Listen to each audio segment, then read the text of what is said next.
সাদাকাল্লাহুল আলিয়্যুল আযীম। সকল প্রশংসার মালিক কে? আল্লাহ।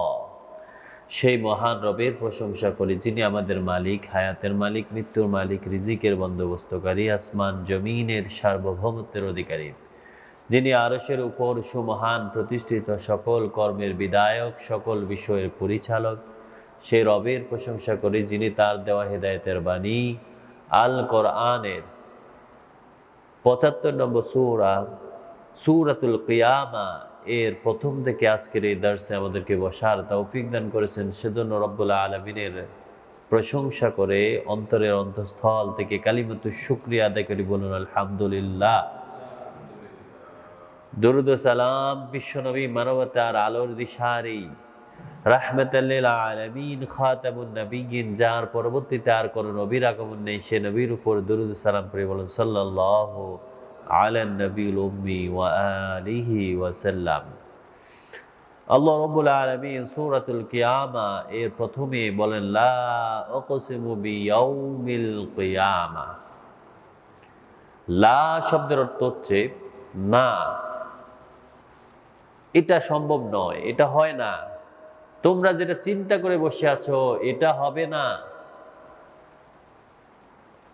সাধারণত মা শব্দটার অর্থ না, লা শব্দের অর্থ না, তবে মা শব্দটা অতীতকালের অর্থের সাথে বেশিরভাগ আসে, আর লাটা আসে বর্তমান এবং ভবিষ্যতের সাথে। আল্লাহ বলেন না অকসিমু, আমি কসম করছি বিয়াউমিল কিয়ামা, কিয়ামত দিবসের, কিয়ামত দিবসের কসম করে বলছি, তোমরা যেটা মনে করো তোমাদের মৃত্যুর পরে তোমরা নিঃশেষ হয়ে যাবে, তোমাদের ভবিষ্যতে আর তোমরা আল্লাহর সম্মুখীন হবে না, আল্লাহ রাব্বুল আলামিনের বিচারের সম্মুখীন হবে না, তোমাদের ওই কথাগুলো ঠিক নয়। আমি কিয়ামতের ওই বিচার দিবসের কসম করে বলতেছি, ওয়ালা উকসিমু বিন নাফসিল লাওয়ামা, আর আমি আরো কসম করে বলতেছি সেই দিনের, যেই দিন সেই মানুষের, সেই নফসের, সেই প্রতিটি প্রাণের, যেই প্রাণগুলো সেদিন আক্ষেপ করবে, নিজেদের উপর তিরস্কার করবে, হায় হায় আমি তো আরেকটু ভালো কাজ করতে পারতাম, আমি যদি আর 2 রাকাত নামাজ পড়তাম, আমি রমজানের রোজা রেখেছি, সাথে যদি আর একটু সিয়াম করে, আর একটু নফল আমল করে, আর একটু সাদাকা করে, আর একটু ভালো কাজ করতাম, কত না সুযোগ ছিল আমার। আল্লাহ বলেন সেই নফসেরও আমি কসম করে বলতেছি, সেই দিন সে কত না আক্ষেপ করবে, তার অবস্থা কেমন হবে। আয়াহসাবুল ইনসানু আল্লান নাজমা'a ইযামা, আল্লাহ বলেন মানুষ কি ধারণা করে বসে আছে, তাই সে কি এই চিন্তা করে বসে আছে যে আমি তার হাড় গোল একসাথ করতে পারবো না। সে কি মনে করেছে আল্লান নাজমা'a ইযামা, আমি তার হাড়গুলোকে পুনর্গঠিত করতে পারবো না, তার হাড়গুলো পচে বালিতে পরিণত হয়েছে, রামিম হয়ে গেছে।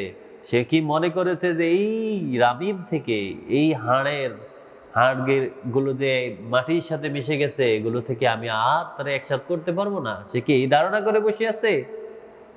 বালাম, অবশ্যই আমি পারবো, অবশ্যই কাদিরিন আলা নুসাব্বিয়া বানানা, আমি তো তার ওই হাড়গুলোকে একসাথ করব, তারে গঠন করব। শুধু তাই নয়, তার আঙ্গুলের মাথার যে শিরা উপশিরা আছে এটাকেও আমি পুনর্গঠন করব। সুবহানাল্লাহ। যেই 1500 বছর আগে আল্লাহ রাব্বুল আলামিন বলেন তোমার আঙ্গুলের মাথার যেই এখানে যে লকটা আছে, এখানে যেই সাইনটা আছে, এটাও আমি পুনর্গঠন করব। যেটা মানুষ তখন বুঝতো যে এই আঙ্গুলের মাথায় প্রতিটি মানুষের আলাদা আলাদা কোড আছে, এখানে প্রতিটি মানুষের এই কোড দেখেই মানুষকে চেনা যায়। আল্লাহু আকবার। আল্লাহ বলেন তোমরা কি মনে করো তোমরা নিঃশেষ হয়ে যাবে, তোমাদের হাড়গুলো পচে গেছে, মাটির সাথে মিশে গেছে, এগুলোকে আমি একসাথ করব না? আমি তো এগুলোকে একসাথ করব, বরং তোমার আঙ্গুলের মাথায় যে কোড দিয়ে রাখছি ওই কোড নাম্বারটাও আমি একসাথ করে দেব। সুবহানাল্লাহ, সুবহানাল্লাহ। বালা ইউরিদু বালা ইউরিদুল ইনসানু লিইফজিরা আমামা। আল্লাহ বলেন অবশ্যই মানুষ তার সামনের দিনগুলোতে পাপাচারে লিপ্ত থাকতে চায়। মানুষ মনে করে আমি খেলতামাশার মতো হেলায় ফেলায় দিন কাটাইয়া দিব, ভবিষ্যৎ বলতে কিছু নেই, ভবিষ্যতের কথা চিন্তা করে না, এমনি এমনি সময়টা পার করে দেয়। ইয়াসালু আইয়ানা ইয়াউমুল কিয়ামা, তাহলে মানুষদেরকে শোনান যে সেই প্রশ্ন করে, ইয়াসালু, সে মানুষ এসে জিজ্ঞেস করে, আইয়ানা ইয়াউমুল কিয়ামা, কিয়ামত কখন হবে? যারা তিরস্কার করে, যারা বিশ্বাস করে না, যারা কাফের, যারা মুশরিক, যারা মুনাফিক, তারা বলে কিয়ামত আবার কখন হবে, কিভাবে হবে? আবার কি আমাদেরকে পুনরুজ্জীবিত করা হবে? আবার কি আমাদেরকে পুনর্জীবিত করা হবে? আমাদেরকে কি হাসরের ময়দানে নিয়ে আসা হবে? ফাইজা বারিকাল বাসর, আল্লাহ বলেন অবশ্যই তোমাদেরকে সেখানে নিয়ে আসা হবে। হ্যাঁ, তখন আসবে ফাইজা বারিকাল বাসর, যখন মানুষের চোখগুলো স্থির হয়ে যাবে, কিয়ামত যখন তাদের সামনে চলে আসবে, ওই সেদিন মানুষ তার চোখগুলো ছানা বড়া হয়ে একদম স্থির হয়ে যাবে। কি করবে এই কথা চিন্তা করেও সে মিলাতে পারতেছে না। ওয়াখাসাফাল কমার, আল্লাহ বলেন চাঁদ হয়ে পড়বে জটিল, চাঁদের আলো আর থাকবে না, চাঁদ সাধারণভাবে হয়ে যাবে একটি, সেটা যে একটা গ্রহ এমনি থাকবে, সেই চাঁদ আর আলোকিত হবে না। অজমিয়া শামসু আল কমার, আর যখন একত্রিত করা হবে চাঁদ এবং সূর্যকে, সূর্য এবং চাঁদকে যখন একত্রিত করা হবে সেই দিন, ইয়াকুলুল ইনসানু ইয়াউমাইজিন আইনাল মাফার, মানুষ দুশ্চিন্তায় তার চোখগুলো ছানা বড়া হয়ে যাবে, আর বলতে থাকবে পালানোর জায়গা কোথায়, কোথায় পালাবো? বাঁচার জন্য কোনো উপায় নাই, বাঁচার জন্য কোনো অবস্থা নাই, কোনো সুযোগ থাকবে না। আর বলতে থাকবে আইনাল মাফার, আজকে আমরা কোথায় গিয়ে একটু মাথা গুজাবো, একটু ঠাঁই নেব, একটু লুকাবো, একটু পালাবো, কোথায়? কাল্লা ওয়ালা ওয়াজার, আল্লাহ বলেন সম্ভব নয়, কখনো নয়, এটা কখনো হবে না। পালাবার জন্য সে কোনো জায়গায় পাবে না, পালাবার কোনো জায়গায় হবে না। ইলা রাব্বিকা ইয়াউমাইযিনিল মুস্তাকার, সেই দিন কেবল একটাই জায়গা থাকবে, একটাই ঠিকানা থাকবে, সেটা হচ্ছে তোমার রব। সুবহানাল্লাহ। সেই দিন, কিয়ামতের দিন, সব কিছু ধ্বংস হয়ে যাবে। আল্লাহ রাব্বুল আলামিন বলবেন আইনাল মুলক, কোথায় সেই রাজা বাদশারা, কোথায় সে তোমরা যে প্রভাব প্রতিপত্তি দেখাতে? কোনো কিছুই থাকবে না, শুধুই জায়গা থাকবে একটা, শুধুই তোমার রব। ইলা রাব্বিকা ইয়াউমাইযিনিল মুস্তাকার, কেবলমাত্র তোমার রবের ঠিকানাই হবে একমাত্র ঠিকানা।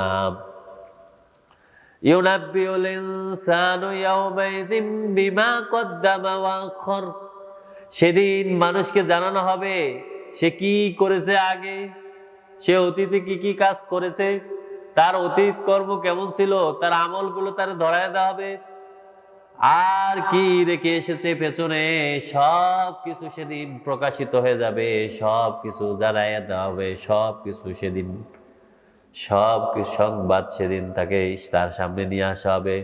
বালিল ইনসানু আলা নাফসিহি বাসীরা, আল্লাহ বলেন বরং মানুষ নিজেই তার নিজের সম্পর্কে অবহিত।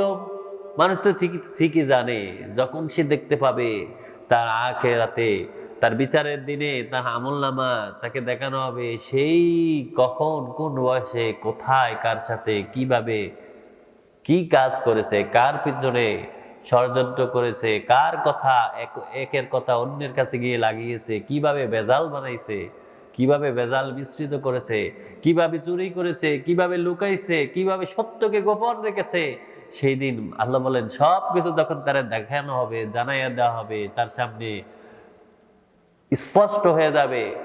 আল্লাহ বলেন মানুষ তো ঠিকই জানে, তার অতীত কি ছিল সেটা ঠিকই জানে।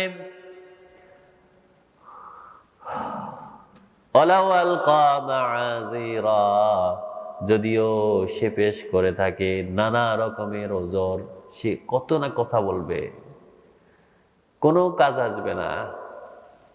সে কত বলবে যে আমার কোনো দোষ নেই, আমার নেতা আমার এরকম বানাইছে, আমার মা বলছে এই কাজ করতে, আমার স্ত্রী বলছে আরো বেশি টাকা পয়সা দরকার, সুতরাং এইভাবে আপনি এই প্রসেসে এইভাবে করলেও তো আমরা অনেক কিছু কামাইতে পারি। নাউজুবিল্লাহ। আল্লাহ বলেন সেই দিন কতই না ওজর পেশ করবে।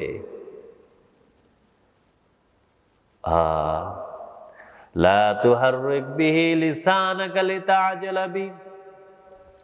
কোরআন যখন নাজিল হওয়া শুরু করেছে তখন রাসূলুল্লাহ সাল্লাল্লাহু আলাইহি সাল্লাম চেষ্টা করেছিলেন যে কোরআন নাজিল হওয়ার সাথে সাথে উনি বারবার পড়ে পড়ে যেন ওনার মস্তিষ্কে এটা স্থির হয়, কোনোভাবে যেন উনি কোনো শব্দ ভুলে না যায়। আল্লাহ বলেন, ও রাসূল, আপনি কখনো এইরকম তাড়াহুড়া করবেন না। লা তুহাররিক বিহি লিসানাকা লিতাআজালা বি। আপনি তাড়াহুড়া করে এটা শেখার জন্য, এটা ধরে রাখার জন্য, এটাকে হেফাজত করার জন্য আপনি আপনার জিহ্বাকে নাড়াবেন না। ইন্না আলাইনা জামাহু ওয়া কুরআনা। আল্লাহু আকবার। আল্লাহ বলেন কারণ এই কোরআন আমি নিজেই সংরক্ষণ করেছি। সুবহানাল্লাহ। আমি এটাকে সংরক্ষণ করি এবং এটাকে পাঠ করাইয়া দেওয়ার দায়িত্ব আমার। কত মানুষ কতভাবে কোরআনকে দমাইয়া রাখার জন্য চেষ্টা করে, আল্লাহ বলেন কোনো লাভ হবে না, কারণ এটা সংরক্ষণের দায়িত্ব আমার এবং এটাকে কাকে দিয়ে কখন কোথায় পাঠ করাবো সেটাও আমার দায়িত্ব। কত লোক কোরআনের ভুল ধরতে গিয়ে নিজের ভুল ধরে ফেলেছে, আবার কত লোক কোরআন থেকে দূরে সরতে গিয়ে কোরআনের কাছে চলে এসেছে। আল্লাহ বলেন সেটা আমার দায়িত্ব, কাকে দিয়ে আমি কখন কোথায় কি করব। রাসূল আপনি তাড়াহুড়া করবেন না। ফাইজা করানাহু, যখন আমি আপনার সামনে কোরআনটা উপস্থাপন করি, যখন কোরআনটা পাঠ করা হয়, ফাত্তাবিউ কুরআনা, আপনার দায়িত্ব ওই কোরআনের সাথে কোরআন না পড়ে বরং কোরআনে কি বলেছে সেটা অনুসরণ করা। কোরআনকে আপনি মেনে চলা। রাসূল তো কোরআন অনুযায়ী চলবে, কারণ আল্লাহ রাসূলদেরকে এইভাবে তাদের জন্মের পূর্ব থেকেই তাদেরকে এইভাবে গঠন করে নিয়েছেন। কিন্তু আল্লাহ আমাদেরকে রাসূলের মাধ্যমে শিখিয়ে দিলেন, জানায় দিলেন, যখন তোমার সামনে কোরআন পড়া হয়, কোরআন উপস্থাপন করা হয়, কোরআনের বিধান জানিয়ে দেওয়া হয়, তখন তোমার দায়িত্ব হচ্ছে ওই বিধান তুমি জনে জনে ধরে বেড়াবে না, বরং তুমি নিজেই পালন করা শুরু করবে। সুবহানাল্লাহ। আর আমরা কি করি? উপদেশ দিতে থাকি। আল্লাহ যেন আমাদের সবাইকে কোরআন মেনে চলার তৌফিক দান করেন। আমিন। সুম্মা ইন্না আলাইনা বায়ানা। শুধু তাই নয়, অনেকে বলবে যে এই কোরআন তো আমরা বুঝি না, কোরআনের অর্থ আমরা জানি না, অনুধাবন করতে পারবো না, এটা বড় বড় হুজুর ছাড়া এটা চলতে পারলা। আল্লাহ বলেন না, ও রাসূল, আমি এই কোরআন আপনার সামনে উপস্থাপন করেছি, এই কোরআন সংরক্ষণ করব আমি, এই কোরআন বুঝাইও দিব আমি। সুবহানাল্লাহ। আপনার দায়িত্ব হচ্ছে শুধুমাত্র অনুসরণ শুরু করা। কাল্লা বাল তুহিব্বুনাল আজিলা। আল্লাহ বলেন ওই কিয়ামতের দিবসের কথা যারা অস্বীকার করে, যারা কিয়ামতের কথা ভুলে যায়, যারা খেল তামাশায় নিজের জীবনকে পার করে দেয়, যারা মনে করে তাদের জীবনটা আর কিছুই হবে না, আল্লাহ বলেন না, তাদের একটা ঠিকানা আছে। ওই ঠিকানা ছাড়া সেই দিন একটাই ঠিকানা থাকবে, যখন সব লোককে একসাথ করে দেওয়া হবে, সবাইকে তাদের রবের ঠিকানায় নিয়ে আসা হবে। আর এই লোকেরা, আসল কথা হচ্ছে এই লোকরা কিয়ামত থেকে ভুলে যায় কেন? আল্লাহ বলেন কাল্লা, কখনো নয়, বাল তুহিব্বুনাল আজিলা। আসলে হচ্ছে এরা দুনিয়ার কাজে মত্ত থাকে, দুনিয়াকেই বেশি ভালোবাসে, দুনিয়ার পিছনেই ঘুরতে থাকে, এই কারণে তারা কিয়ামতকে ভুলে যায়, এই কারণে তাদের মৃত্যুর কথা তারা ভুলে যায়। আজেলা শব্দের অর্থ হচ্ছে ওই ক্ষণ, যেই ক্ষণটা আমি তার জন্য নির্ধারণ করেছি, যখন সেই ক্ষণটা মানুষের আসে, কোনো ব্যক্তি তার থেকে 1 সেকেন্ড দেরি করবে অথবা আগে চলে যাবে সম্ভব নয়।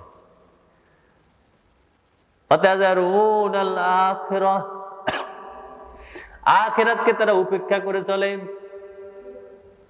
তারা আখিরাতকে ছেড়েই দিয়েছে, আখিরাতের কথা তারা ভুলেই গিয়েছে, আখিরাতের কথা তারা একবারও ভ্রুক্ষেপ করে না। ওজুহু ইয়াউমাইযিন নাদিরা।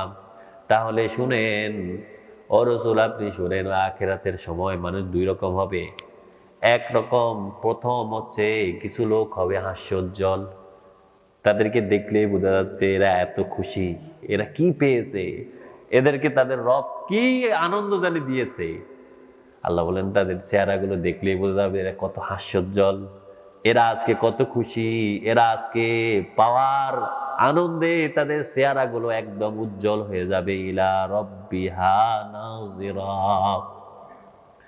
কারণ তারা তো জান্নাত পেয়েছে, ক্ষমা পেয়েছে, আল্লাহর পক্ষ থেকে তাদের আশ্বাস দিয়ে দেওয়া হয়েছে, যাও তোমাদের সব গুনাহ মাফ হয়ে গেছে। আবার তারা তাদের রবের দিকে তাকাইয়া তাদের চেহারাগুলো একদম উজ্জ্বল হয়ে যাবে, সব কিছুর উপর তাদের রবের চেহারাটা তাদের সামনে চলে আসবে।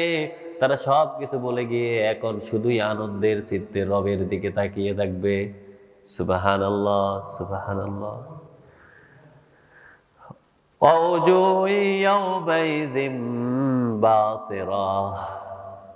আর অন্য এক শ্রেণী, হতভাগা শ্রেণী, যাদের চেহারাগুলো অত্যন্ত মলিন হয়ে যাবে, চেহারাগুলো একদম কালো হয়ে যাবে, বিবর্ণ হয়ে যাবে, দেখলেই বোঝা যাচ্ছে যে এর দিকে তাকানোই যায় না। তাযুন্নু আন ইউফআলা বিহা ফাকিরা। তারা আশঙ্কা করবে তাদের জন্য কি ধ্বংস জানি আসতেছে, কোথায় জানি তাদেরকে নিক্ষেপ করে দেওয়া হবে। আজ তাদের জন্য কোনো ক্ষমা নেই, তারাই বুঝে ফেলবে, তাদের আমলনামা যখন বাম হাতে চলে আসবে তখন তাদের চেহারাগুলো মলিন হয়ে যাবে, আর বুঝে ফেলবে যে না, আজকে তাদের মুক্তির জন্য কোনো পথ নেই, সরাসরি জাহান্নামে পড়বে। এই ভয়ে তাদের চেহারাগুলো কাঁপতে থাকবে। কাল্লা ইযা বালাগাতিত তারাকি। আল্লাহ বলেন ওই মানুষ কিয়ামতের কথা ভুলে যায়, মৃত্যুর কথা ভুলে যায়, দুনিয়ার পিছনে ঘুরে আখিরাতকে উপেক্ষা করে, তাদের ওই চিন্তাধারা একদম একদম সঠিক নয়। কাল্লা, কখনো তাদের ওই চিন্তাধারা ঠিক নয়। ইজা বালাগাতিত তারাকি, যখন তার প্রাণটা তার কণ্ঠনালী পর্যন্ত পৌঁছে যাবে। অকিলা মান রাক, ফেরেশতারা তাদেরকে জিজ্ঞেস করবে কে লোককে আজকে বাঁচাবে, কোন কাজ করেছে ওই কাজের মাধ্যমে সে আজকে বাঁচতে পারবে, বাঁচার কোনো উপায় থাকবে না, কে রক্ষা করবে তারে। অযন্না আন্নাহুল ফিরাক, তখন সে বিশ্বাস করবে তার বিদায়ের সময় উপস্থিত হয়ে গেছে, তার আজকে আর বাঁচার উপায় নেই, তার কিয়ামত তার মধ্যে এখনই সংঘটিত হবে, তার মৃত্যু এখনই হয়ে যাবে, সে এখনই নিঃশেষ হয়ে যাবে। তার দুনিয়ার যত কাজ করেছে, যত টাকা পয়সা কামাইছে, যত সম্মান প্রতিপত্তি কামাইছে, যত প্রভাব দেখাইছে, সব আজকে এখানে শেষ।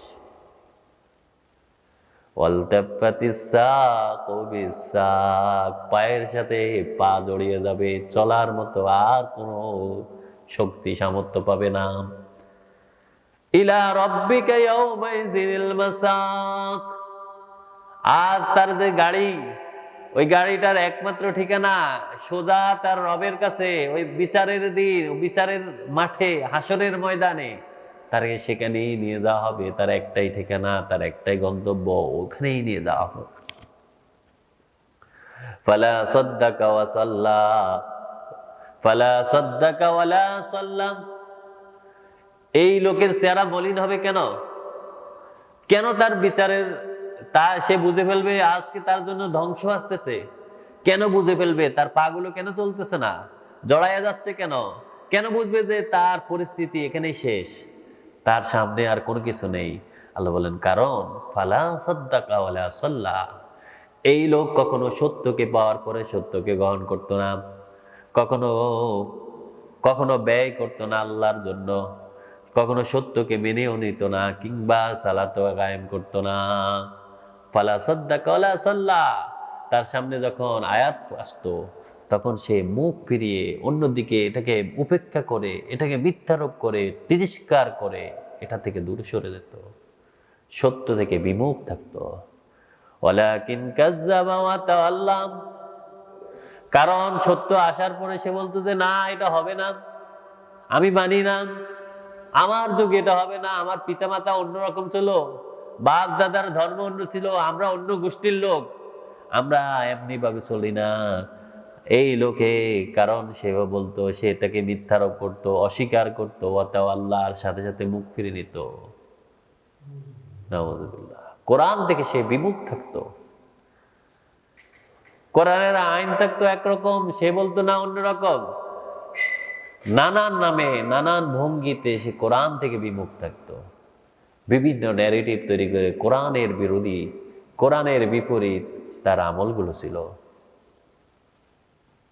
সুম্মা যাহাবা ইলা আহলিহি ইয়াতামাত্তা, অতঃপর সে ফিরে গেছে তার পরিবারের কাছে দম ভরে, সে তার আত্মীয় স্বজন, তার দলের কাছে, তার গোষ্ঠীর কাছে গিয়ে সে দম্ভ ভরে বলতো যে আমরা এটা মানবো না, আমাদের যুগে, আমাদের দেশে, আমাদের সময়ে এই সব চলে না। সে কোরআন থেকে এইভাবে বিমুখ থাকতো। আওলা লাকা ফাওলা, আল্লাহ বলেন কি দুর্ভোগ না তার, দুর্ভোগের উপর দুর্ভোগ, দুঃসের উপর দুঃসহ, কষ্টের উপর কষ্ট তার, ক্ষতির উপর ক্ষতি থাকবে তার। সুম্মা আওলা লাকা ফাওলা, আল্লাহ আবার বলেন আবারও দুর্ভোগ, দুর্ভোগ ওই লোকের, ওই দুর্ভোগ ওই ব্যক্তির যে মুখ ফিরিয়ে নিয়েছে, সত্যকে বিমুখ থেকে, সত্য থেকে বিমুখ ছিল, সত্যকে অস্বীকার করেছে। দুর্ভোগের উপর আবার দুর্ভোগ তার। আয়াহসাবুল ইনসানু আইয়ুতরাকা সুদা, আল্লাহ বলেন এই লোক কি একবারও চিন্তা করে না? সে কি চিন্তা করে বসে আছে?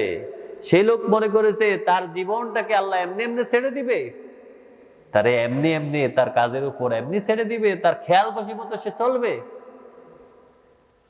তার কি এরকম চিন্তাধারা রয়েছে? আয়াহসাবুল ইনসান, মানুষ কি এরকম মনে করে যে আইয়ুতরাকা সুদা, তারে আল্লাহ এমনি এমনি ছেড়ে দিবে? আলাম ইয়াকুনু তুফাতাম মিন মানিয়্যিন ইউমনা, আল্লাহ বলেন সে কি একবারও চিন্তা করে না তাকে আমি তার যেই শুক্রাণু ছিল, ওই শুক্রাণু থেকে একটা মাত্র অণু বের করে ওই অণু থেকে তারে আমি তৈরি করেছি। সে কি চিন্তা করে না? সে তো কিছুই ছিল না। আবার যা পেয়েছি এটাও একদম নগণ্য, চোখেও দেখা যায় না। এখান থেকে যে আমি তারে বানাইছি, সে কি এমনি ভুলে গেছে তারে আমি এমনি এমনি সৃষ্টি করব, সৃষ্টি করে এমনি এমনি ছেড়ে দিয়েছি? সুম্মা কানা আলাকাতান ফাখালাকা ফাসাওয়া, অতঃপর আমি ওই শুক্রাণু থেকে তারে তার মায়ের জরায়ুতে ধীরে ধীরে রক্তবিন্দু, ধীরে ধীরে তার শরীর, তার পুরো বডিটাকে আমি ধীরে ধীরে তৈরি করে দিয়েছিলাম। সে কি মনে করেছে যখন সে কিছুই ছিল না, সেখান থেকে আমি তারে তৈরি করি এভাবে একটা মানুষে, একটা বাচ্চাকে, তারপর যৌবন, বৃদ্ধ, এইভাবে তার প্রভাব প্রতিপত্তি দুনিয়াতে তার এত কিছু দিয়েছি। আমি যদি, যখন সে নিঃস্ব ছিল, মানে কিছুই ছিল না, যখন সে উল্লেখ করার মতো কিছুই নাই, বা এই নামে কেউ ছিল এরকম কেউ জানতোই না, সেখান থেকে আমি যখন তারে তৈরি করে নিয়ে এসেছি, সে কি মনে করেছে আমি এমনি এমনি করে ছেড়ে দিব?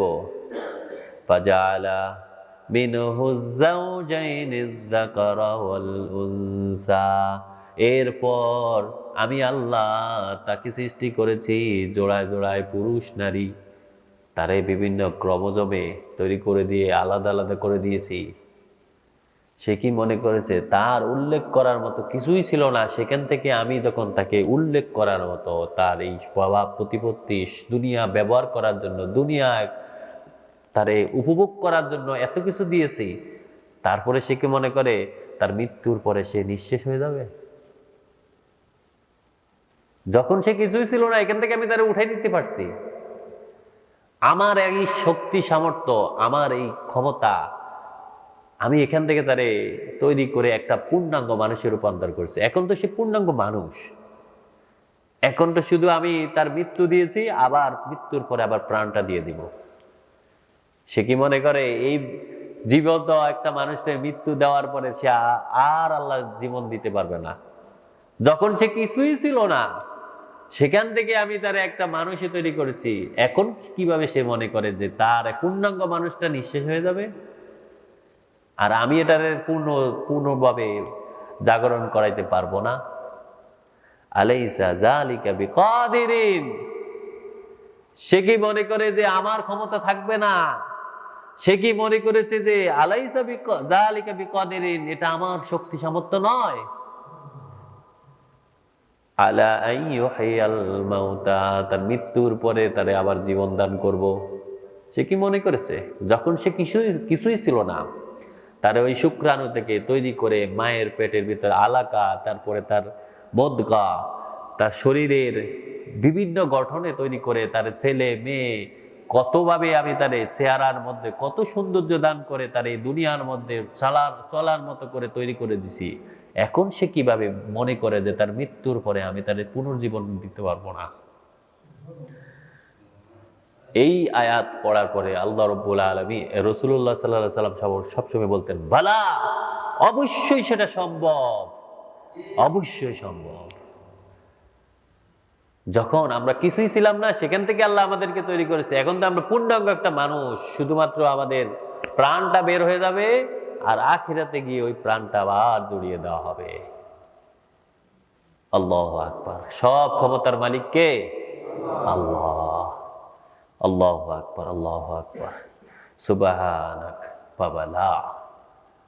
ও রব্বুল আলামিন, আপনার পবিত্রতা ঘোষণা করতেছি, আপনি সক্ষম, আপনি ক্ষমতাবান, আপনি মহান মালিক। আল্লাহ রব্বুল আলামিন যেন আমাদেরকে কোরআন দিয়ে জীবন গড়ার তৌফিক দান করেন। আমরা যেন এই কোরআন শুনে শুনে, কোরআন পড়ে পড়ে ইত্তেবা করতে পারি, সে তৌফিক দান করেন। রাসূলুল্লাহ সাল্লাল্লাহু আলাইহি সাল্লাম যেভাবে কোরআন বুঝেছেন, আমরা যেন সেইভাবে কোরআন বুঝার তৌফিক পাই, সে আল্লাহ আমাদেরকে তৌফিক দান করেন। আমিন। ওয়া মা তাওফিক ইল্লা বিল্লাহ। সুবহানাকাল্লাহুম্মা বিহামদিক, আশহাদু আল্লা ইলাহা ইল্লাল্লাহ, আস্তাগফিরুকা ওয়া আতুবু ইলাইক। আসসালামু আলাইকুম ওয়া রাহমাতুল্লাহি ওয়া বারাকাতুহু।